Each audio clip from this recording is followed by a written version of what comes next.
আমার যথেষ্ট রুচিবোধ রয়েছে, এবার পোশাক বিতর্কের জবাব দিলেন নায়িকা। টলিউড ছেড়ে এবার বলিউডে পা রেখেছেন অভিনেত্রী দেবচন্দ্রিমা সিং রায়। বাংলা সিরিয়াল ছেড়ে এবার হিন্দি সিরিয়ালের নায়িকা তিনি। বাংলায় কাজল লতা, সাজের বাতি, সাহেবের চিঠি সহ একাধিক ধারাবাহিকে দর্শকদের থেকে পেয়েছেন বিপুল জনপ্রিয়তা। কাজের সূত্রে কলকাতা ছেড়ে পাড়ি দিয়েছেন টিনসেল টাউনে। এবার হিন্দি টেলিভিশনে রাজত্ব করার পালা অভিনেত্রীর, তাই সেখানেই থিতু হওয়ার পরিকল্পনায় অভিনেত্রী। দেবচন্দ্রিমার এই সাফল্যে ব্যাপক খুশি তার অনুরাগীরা, কিন্তু কটাক্ষের হাত থেকেও রেহাই পাননি অভিনেত্রী। সম্প্রতি ছুটি কাটাতে দুবাই পাড়ি দিয়েছেন দেবচন্দ্রিমা। সেখান থেকে নানা ছবি ভিডিও সামাজিক মাধ্যমে ভাগ করে নিতে দেখা যাচ্ছে তাকে।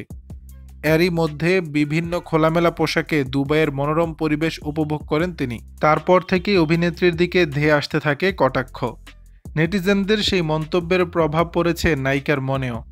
ভারতীয় গণমাধ্যমে দেবচন্দ্রিমা বলেন, আমার রুচি সম্পর্কে যথেষ্ট জ্ঞান আছে, তাছাড়া সমাজ মাধ্যমে নিজের ইচ্ছায় যা খুশি করতে পারি, সেখানে বাধা দেওয়ার কেউ নেই।